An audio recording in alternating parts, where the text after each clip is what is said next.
we can now bring in a former Israeli consul, Yaki Dayan, in Tel Aviv.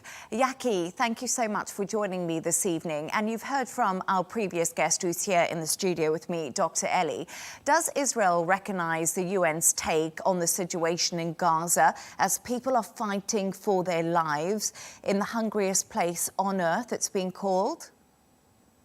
The UN, first, the name is Dayan, but beside that, good evening. I'm happy to be with you.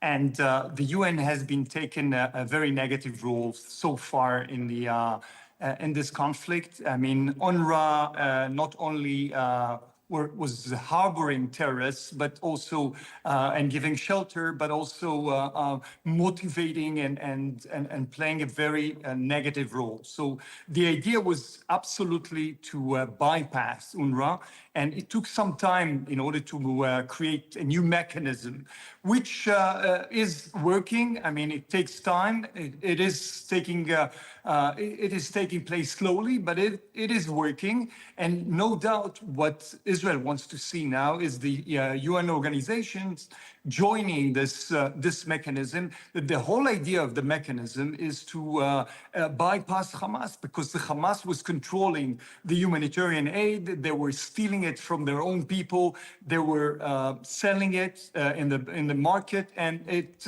reinforces the position of the Hamas. So the whole idea of the humanitarian aid is to bypass Hamas, and the creation of this mechanism, new mechanism, is in order for the UN organizations to join. So far they haven't, but this is basically the idea of the new mechanism that was created to distribute food in Gaza.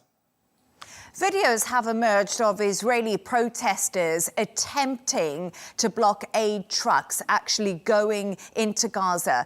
Do you think this is acceptable? Because you say your mechanism is currently working, but it's also failing on many fronts. It takes time. I mean, it took a lot of time to create this mechanism. It was very hard to create such a mechanism. But the idea to create such a mechanism was because Hamas was stealing the merchandise, was stealing the food, was selling it in the black market, was making a lot of money and hustling with all the food. So that was the attempt to create a new mechanism.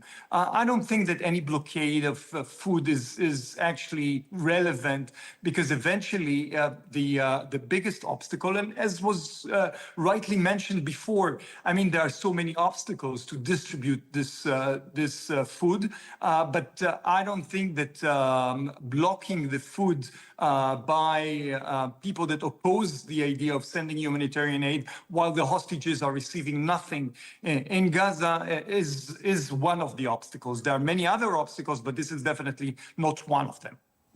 We know Netanyahu has accepted the terms of the US proposal. Israel wants Hamas to disarm. Meanwhile, Hamas wants a full withdrawal. Surely, as Dr. Eli was saying to me earlier, these two demands cannot be met together. So what happens now? Does Israel continue its offensive on Hamas, or are you going to actually start to see the civilian suffering that's happening in Gaza?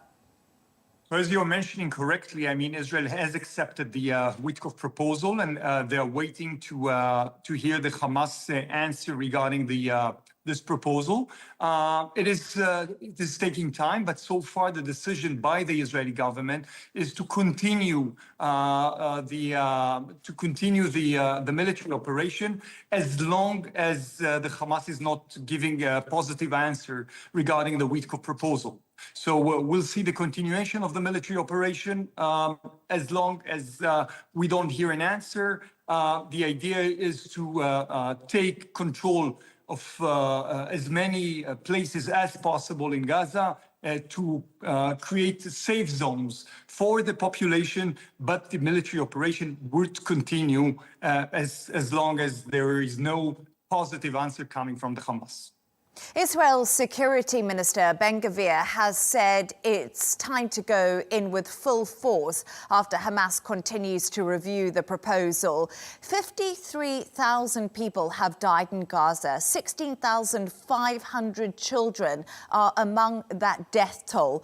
Are you happy that Israel continues to plow on with its military offensive with the number of deaths right now?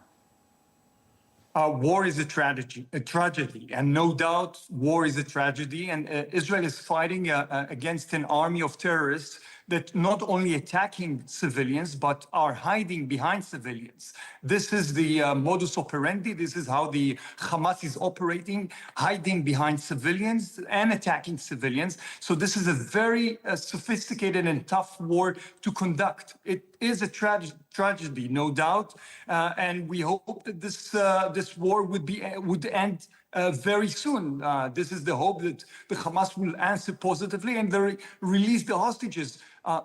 No one forgets that they initiated the entire attack on October 7th, which is a tragedy. Unfortunately, this is how the Hamas operates. I'm sure that the Israeli army is trying to minimize the casualties as much as possible, but no doubt it is a tragedy. Yesterday, we heard news of 22 Israeli settlements in the West Bank. Today, Israel Katz has vowed to build a new Jewish Israel state in the West Bank, despite international condemnation of this movement. So is the two-state solution completely off the table now for Israel? I would say that after October 7th, and we heard maybe yesterday the chargé d'affaires, the American chargé d'affaires speaking in the Security Council. And what he said, and I'll quote him, the American chargé d'affaires said yesterday that any unilateral decision about or announcement about a Palestinian state is a prize to terrorism. This is the feeling now in Israel after the October 7th, that because of the attacks on Israel, Israel is in a defensive war, and any declaration now, definitely a unilateral declaration, is a prize for terrorism. I think that it would take time for both sides to gain again trust, but this is first and foremost, Hamas has to be eradicated in order to have such discussions. Yaki, former Israeli consul, I appreciate you joining the show. Thank you so much. My pleasure.